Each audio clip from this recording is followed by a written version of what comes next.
Brock, a number of our churches are struggling with how to be effective in ministry in today's context. And quite frankly, it's not easy to be the church today. And I know your church has struggled somewhat in the last few years with how to do ministry and what kind of a church you should be. Can you just talk with me a little bit about the struggle that you've been through? I think it's tough enough when a church has it together to survive in a climate such as today.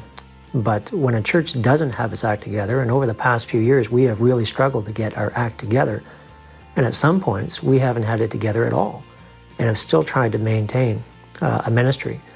And so there's been those times where we've looked at ourselves and said, can we do this?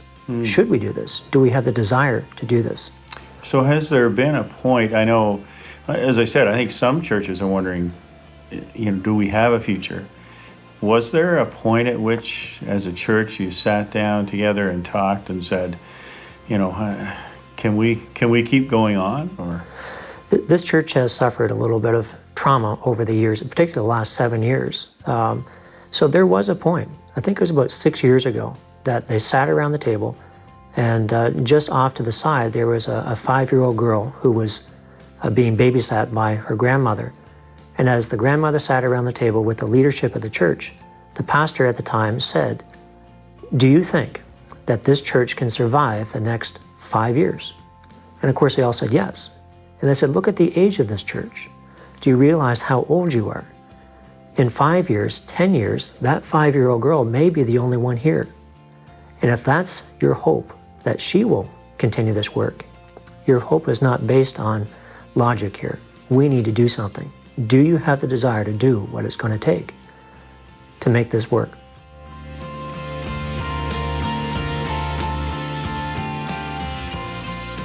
Brock, I wonder if you could just take a couple of moments and share with me about that turning around of the church from what seems like struggle, discouragement, disappointment, but how did you begin to turn things around to see the church begin to believe that it could actually have a future? The turnaround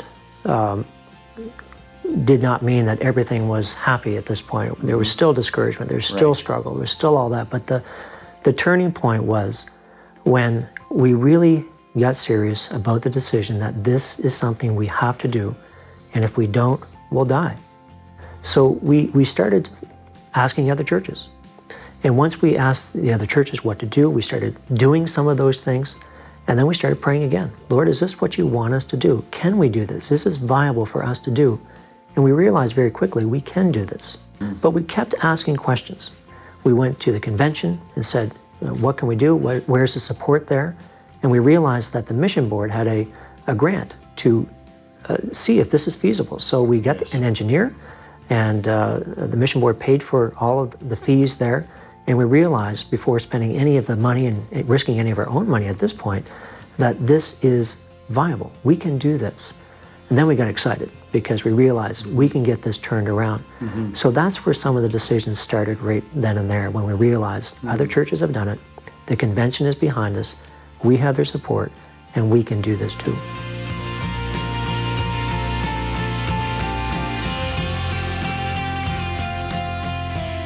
For you as a church, what was the tipping point that kind of moved you over the edge to actually see changes take place as a church?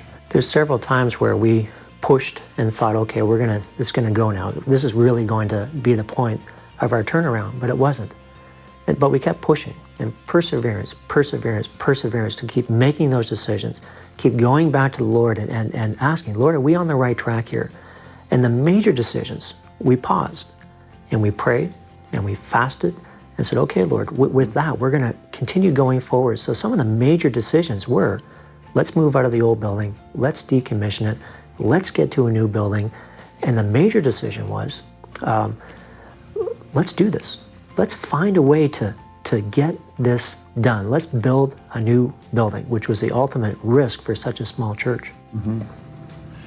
Yeah, and then this summer you did something a little bit unique as well, I think, didn't you? With with moving into a tent for the summer. Is that Yeah, right? it's kind of fun, but that was the real tipping point. Yeah. Because we dug ground November 2009, and you would think, okay, here is the point where everything's turned around, but it wasn't.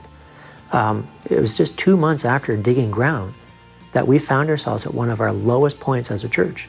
Our numbers were down, our giving was down, the morale was down, and I was wondering if I should shop my resume around. And we went into a meeting where everything that I had said, okay, we need to do this, this, and this, they said, no, it hasn't worked. So now let's go back to the old church. Well, we all left there discouraged. 2 days later, we were back at the table to figure out why we were so discouraged. And the tipping point happened there. We said, you know what, we have to do this. If we don't do this now, this church is not going to make it. We need to make a major decision, not for the future, but for tomorrow, this week, 2 weeks from now, a month from now. And so we decided right there that Shediac Baptist, as we know it, has to go. It's done. It was a major decision. 157 years, we decided, okay, it's enough. We're not getting anywhere with this. So we flatlined the church. We were done. And as of June the 1st, we were going to put the paddles back on the body and bring it back to life as Shediac Bay Community Church. We moved out of the temporary facility, put up another temporary facility, this big tent, and we had this whole new focus, whole new vision. And that's the tipping point right there. The difference was a whole new reality. Sounds like a death and a resurrection all in one. Yeah.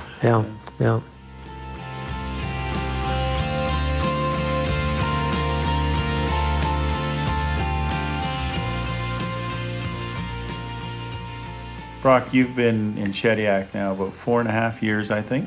And I expect there have been times when you have had personal discouragements and maybe doubts and fears about the future of the church, about your own future there in ministry.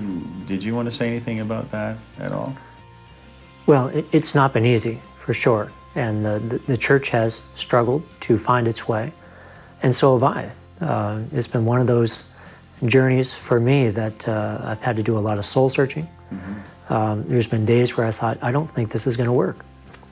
So there have been times where personally I've had to kind of step back and say, all right, am I willing to do this? Do I have what it takes to do this? But I have received support. And there's been many times that I've picked up the phone and called Dr. Weiler and said, look, am I going down the right track here? And he's a great one to pat you on the shoulder and just say, look, you know, you're doing a great job. And then there's those timely visitors that stop by or you see at an event. And just been all kinds of support there for me.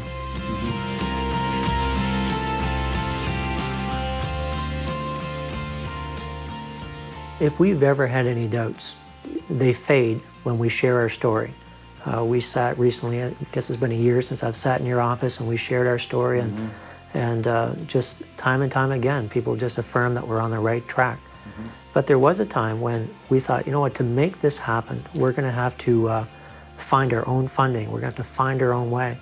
So there was a time that we sat across the boardroom table with executives from a bank and said, you know, here's our story, and they nod and they say, okay, this is okay, but if you want this loan, you've got to jump this hurdle. And we couldn't do it. We just couldn't do it. But it was at that point we went back to the foundation and said, here's our story, and this is our plan. And they looked at us and they said, we're family. We believe in you, and this is what you need to do. It was very doable. We came to an agreement. And so with them, with the mission board, with the convention, with the association, each step along the way, people have heard us, they hear our heart, and have endorsed this. And we're in a building today because the foundation, the convention, the association had faith in our plan.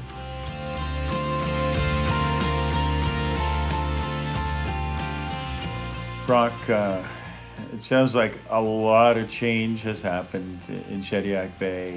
New identity as a church, new name, new building, new facilities. A lot of good things have happened, and it seems to us like a short while, probably not to you, This summer at Oasis, I kind of presented a challenge to people about what kind of people will we be as Baptists in Atlantic Canada.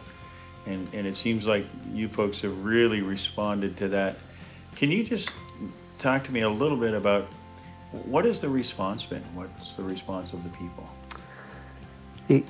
The response is mixed.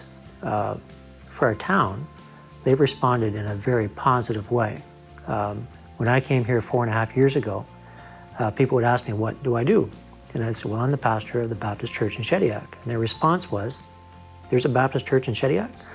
And so we had a real image problem. And so one of the things that we wanted to do is that when we shut down the old and rebooted with the new name, that we would really do our best at promoting our name, what we're all about, and what is going to be our identity. And so Shediac Bay Community Church had a very, very unique opportunity to really make it stick, focus it in.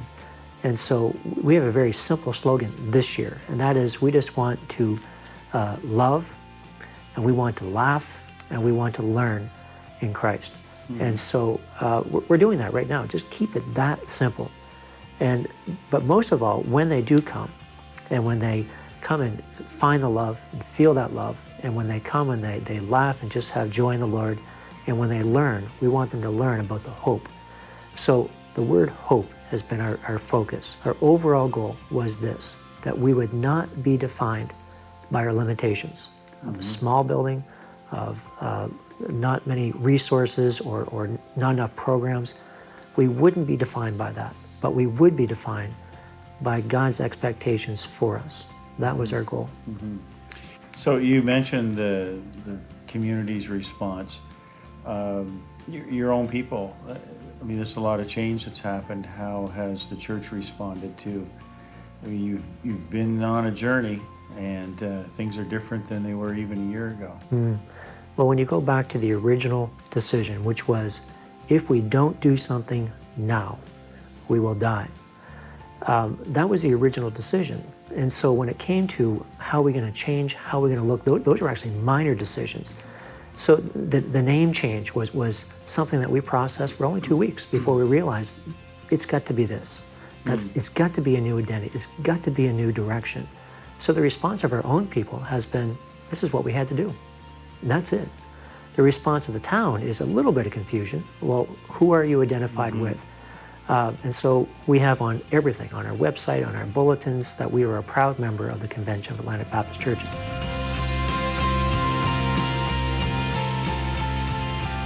Can you maybe talk a little bit about some of the signs of life and hope that you see at Shediac Bay Community Church today? At every intersection that we have gone through, there's been a lot of fear. Even though we've had the backing of prayer and fasting, there's been a lot of fear. What's going to happen when we move out of the old church and into this temporary facility? And we were pleased. What's going to happen when we move into the tent? And we were pleased. What's going to happen when we move out of the tent and into the brand new church? And we're pleased.